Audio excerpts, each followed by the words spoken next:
पूर्व प्रधानमंत्री पुष्प कमल प्रचंड के पोते पोतियों को काठमांडू के शीर्ष होटलों में बढ़िया भोजन और स्पा वीकेंड के वीडियो शेयर करना बहुत पसंद है।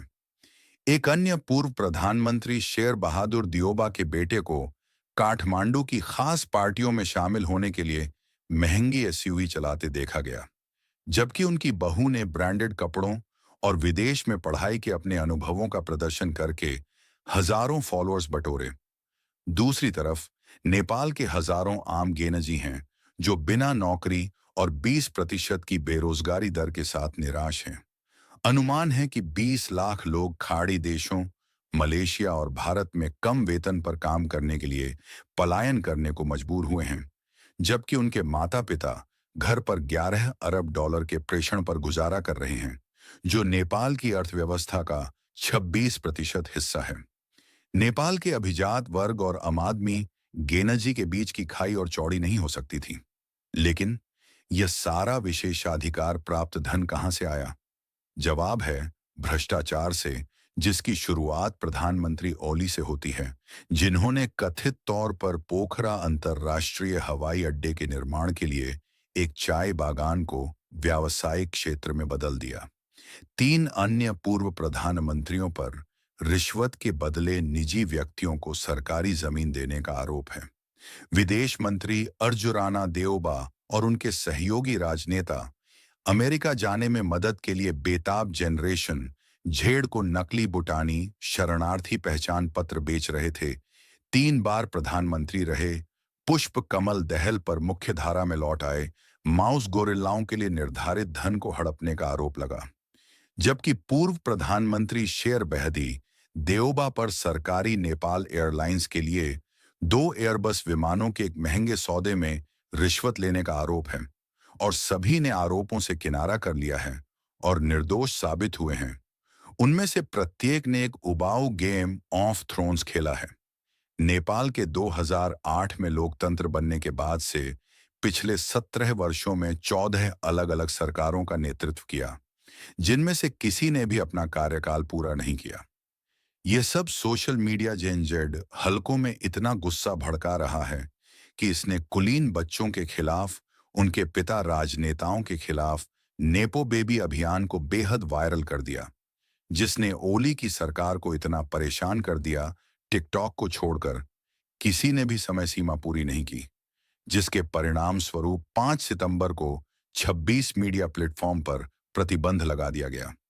इससे न केवल रील बनाने वाले जनरेशन जेड प्रभावित हुए, बल्कि अपने परिवारों से जुड़े रहने वाले प्रवासी और ऑनलाइन व्यवसायों पर निर्भर महत्वपूर्ण पर्यटन उद्योग भी प्रभावित हुआ। सोशल मीडिया पर प्रतिबंध के कुछ ही घंटों बाद 6 सितंबर की सुबह एक मंत्री को ले जा रही एक सरकारी जीप ने एक 11 वर्षीय लड़की को उसके स्कूल के बाहर टक्कर मार दी, जिससे वह घायल हो गई।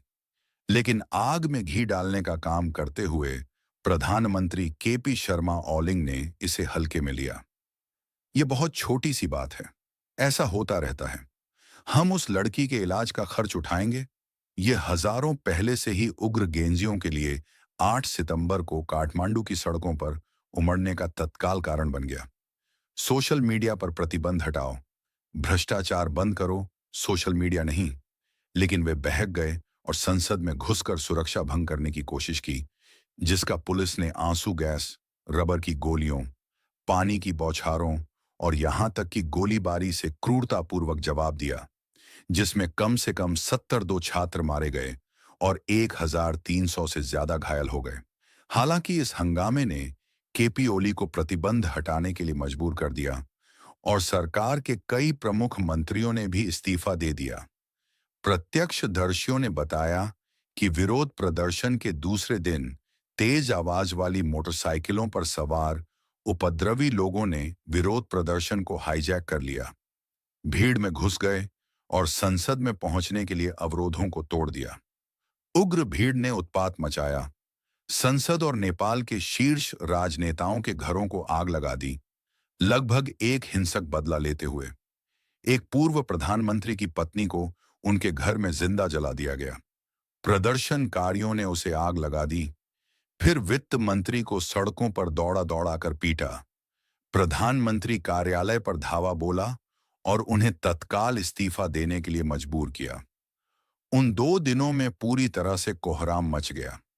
नेपाल के मंत्री सेना के हेलीकॉप्टरों को पकड़े हुए, प्रदर्शनकारियों से बचने के लिए रस्सियों से बंधे हुए, जलती हुई इमारतों के सामने नाचते हुए युवक, अन्य लोग सड़कों पर ऊना बजाते हुए, बाल्टियों पर धातु की प्लेटें पीटते हुए।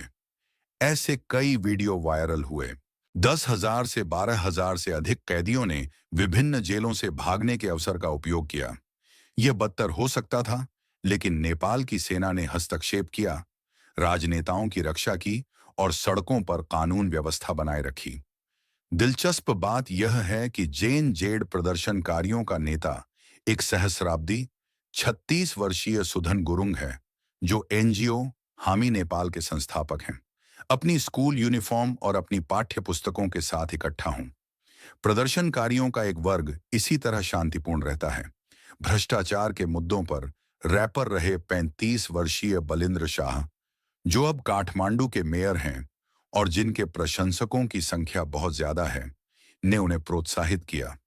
नेपाल में जेंजिया की कीमतें श्रीलंका में 2022 में हुए विरोध प्रदर्शन से काफी मिलती जुलती हैं, जो एक आर्थिक संकट का नतीजा था जिसने उनकी मिसाल को पलट दिया।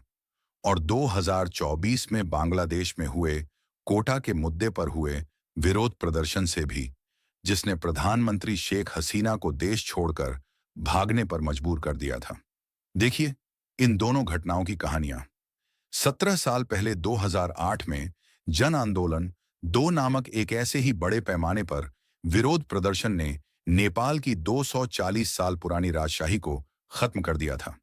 क्या यह लोकतंत्र को खत्म कर देगा और मोनाके को वापस लाएगा? और भारत के अपने पड़ोस में प्रभाव के लिए क्या दांव पर है? उससे पहले और सूचनाओं के लिए घंटी का आइकन दबाएं।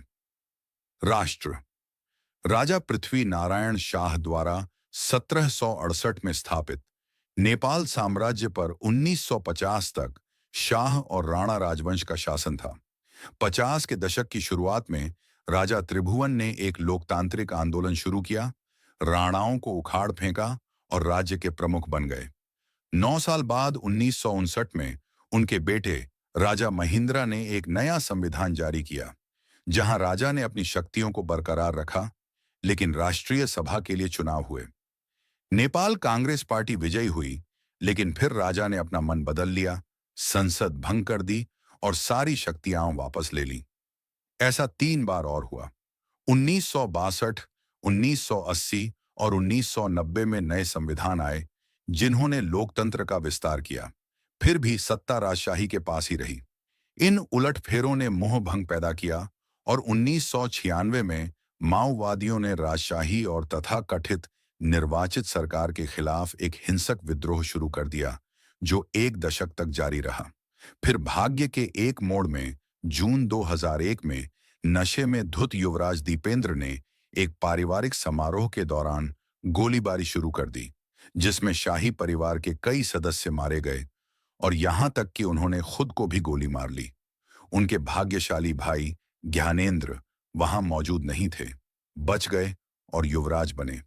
इसके बाद उन्होंने निर्वाचित संसद को बर्खास्त कर दिया और एक सत्तावादी सम्राट बन गए।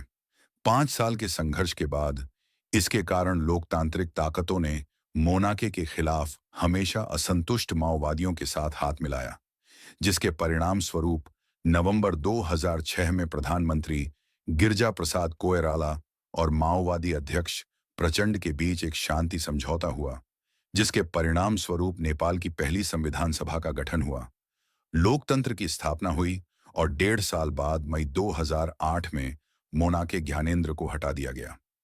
अब केवल 17 साल बाद एक बार फिर मोहभंग देश में बढ़ती निराशा को भांपते हुए पूर्व राजा ज्ञानेंद्र ने संकट के इस दौर में अपनी निष्क्रियता से बाहर आकर मंदिरों का दौरा किया, गांवों से मिले और उनकी शिकायतें सुनी। और फरवरी 2025 में नेपाल के 75वें लोकतंत्र दिवस की पूर्व संध्या पर 77 वर्षीय इस बुजुर्ग ने एक सीधा राजनीतिक संदेश दिया। अगर देश को बचाना है तो अब समय आ गया है। हम सभी देशवासियों से हमारा समर्थन करने का